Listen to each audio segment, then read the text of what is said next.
Terjadi perselingkuhan, terjadi perzinahan, terjadi cinta lokasi disebabkan karena wanita itu ketika melakukan perjalanan tanpa dibaringi atau didampingi oleh orang yang memelihara diri, kehormatan, tidak pantas berbuat zina. Ya, artinya kalaupun ada orang yang berbuat zina, ya itu cuma orang-orang rendahan, sampai disebut bahwa zina ini menutup pintu rezeki.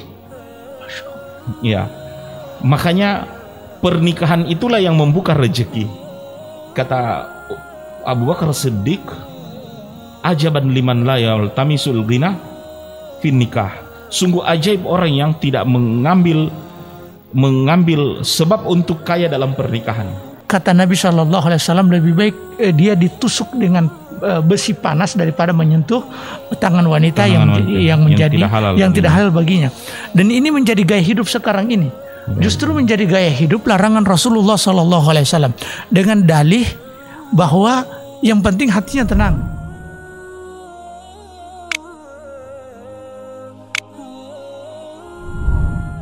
Ada pelarangan untuk berkhalwat, Ustaz, ya. Berkhalwat itu artinya berdua-duaan wanita dengan lelaki yang bukan mahram, ya, cuma mereka berdua, ya, dan itu terlarang. Semuanya ini melarang dan antisipasi jangan sampai terjadi yang namanya perzinahan. Kemudian juga Allah Subhanahu wa taala dan Rasulnya melarang seorang wanita melakukan perjalanan, melakukan safar tanpa ada mahram. La tusafirul mar'atu illa ma'adhi mahram. Seorang wanita tidak boleh melakukan safar kecuali dengan mahram. Dan hari ini terjadi perselingkuhan, terjadi perzinahan, terjadi cinta lokasi disebabkan karena wanita itu ketika melakukan perjalanan tanpa dibaringi atau didampingi oleh mahramnya, suaminya, anaknya atau saudaranya dan yang lain yang bisa menjadi mahramnya. Mungkin Ustaz bisa gambarkan bagaimana Allah Subhanahu wa taala melarang dan menutup rapat-rapat dosa sosial ini, yang dampaknya begitu berat, sebagaimana yang digambarkan dalam peristiwa Isra dan Mi'raj. Betul. Jazakallahu khair Ustaz, Masya Allah. Di bab tentang zina ini mungkin kita tambah sedikit penjelasan, ya. Sebab memang dia adalah fahisyah wasa asabila, seburuk-buruknya cara, dan dia sangat jorok. Dilakukan oleh orang-orang yang, ya, artinya hatta dalam kehidupan masyarakat, ya, orang yang memelihara diri, kehormatan, tidak pantas berbuat zina. Ya, artinya kalaupun ada orang yang berbuat zina, ya, itu cuma orang-orang rendahan dalam arti yang tidak mengindahkan, ya, aturan-aturan masyarakat dan sosial. Makanya ketika Rasulullah SAW meminta baiat kepada para wanita yang datang muhajirah, berhijrah datang di Madinah, bahwa yang diminta oleh Nabi SAW, mereka para wanita berjanji, ya, untuk Allah yusyrikna billah, ya, untuk mereka tidak melakukan dosa syirik, wala yaqtulna ya auladahunna, mereka jangan membunuh anak dalam janin ataupun yang baru lahir, ya, dan di antara juga baiat Nabi SAW kepada para wanita ini, Allah yazni, jangan mereka berbuat zina.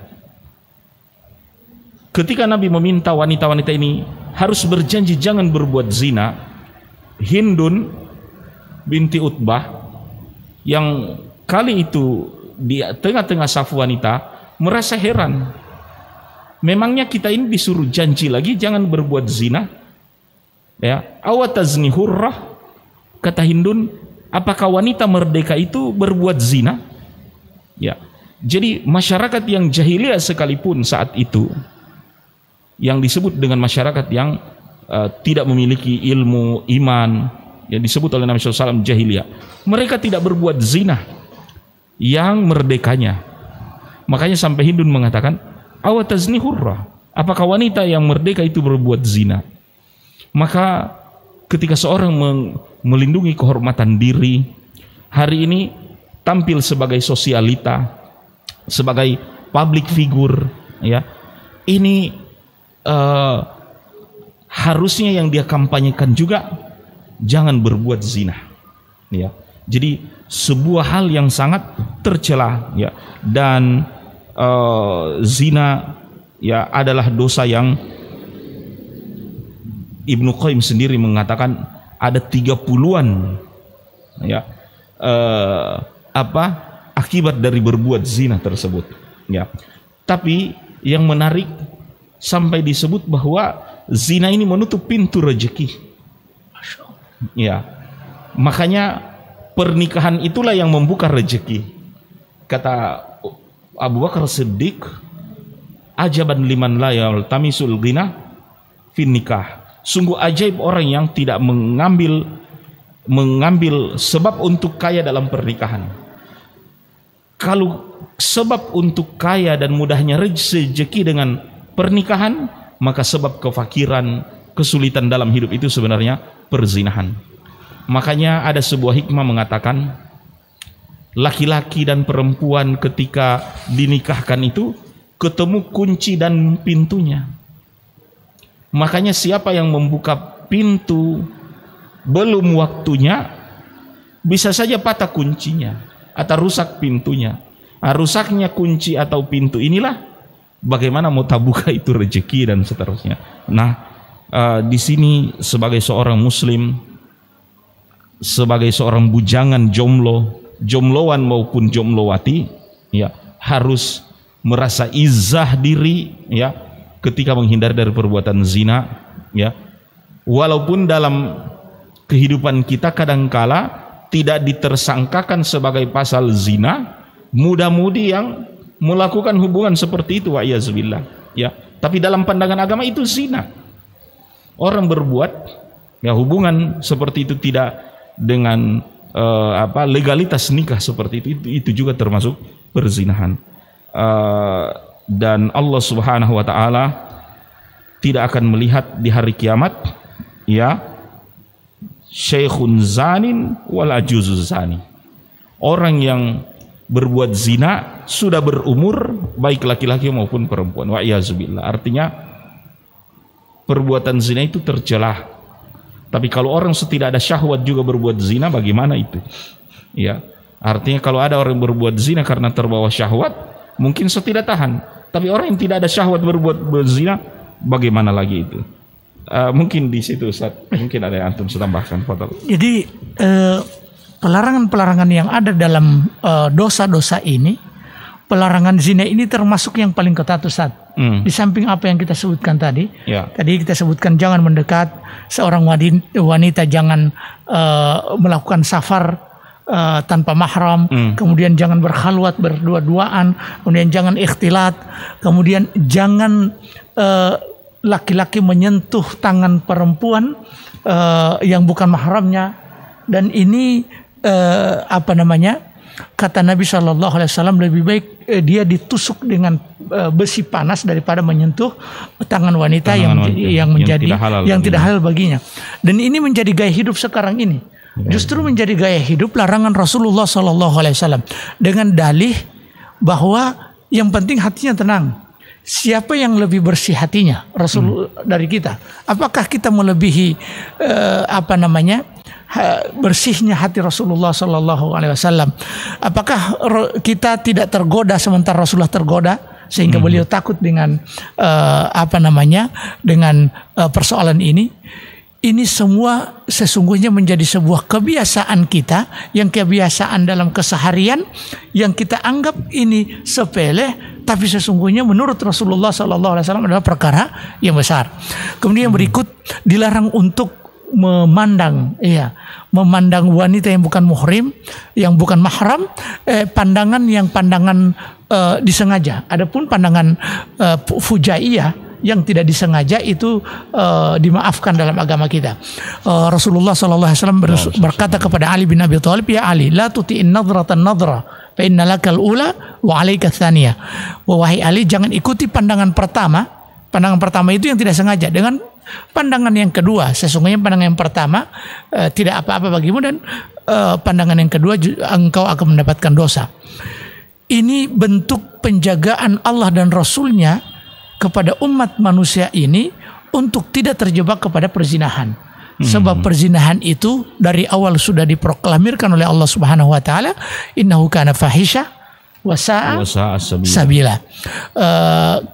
Kemudian juga Rasulullah sallallahu alaihi wasallam waktu berbaiat, wanita-wanita datang berbaiat itu tidak berbaiat dengan tangan, tapi berbaiat dengan lisan, karena untuk perempuan tidak menyentuh tangan perempuan. Hari ini Ustadz, ketika kita bertemu dengan lawan jenis kita, teman kita, kemudian juga keluarga kita, kadang tangan ini tidak tertahan untuk berjabatan tangan, dan kita anggap ini sudah menjadi sebuah kebiasaan. Tidak enak. Padahal justru Rasulullah SAW merasa tidak enak kalau menyentuh tangan yang wanita yang bukan mahramnya. Rasulullah mengatakan, Aisyah mengatakan, wallahi ma usafihun nisa, wallahi ma massat yadun Nabi sallallahu alaihi wasallam yada imra'atin qattun. Kata Aisyah radhiyallahu taala anha. Termasuk juga yang dilarang adalah seorang wanita mendayu-dayu. Iya tak? Suara yang dibikin mendayu-dayu. Untuk menggoda. Fala takhda'na bil qawli fayatma alladhi fi qalbihi marad. Jangan menjadikan suaramu itu mendayu-dayu, nanti orang yang hatinya memang berpenyakit semakin tamak.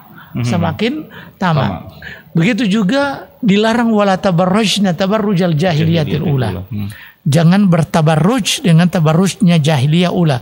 Bagaimana tabarrujnya jahiliyatil ula? Wanita-wanita ketika mereka keluar dari rumah, maka mereka memakai gelang di kaki. Ketika berjalan gemercik gelang ini kedengaran, sehingga para lelaki tertarik dengan bunyi dari balik dari balik baju mereka.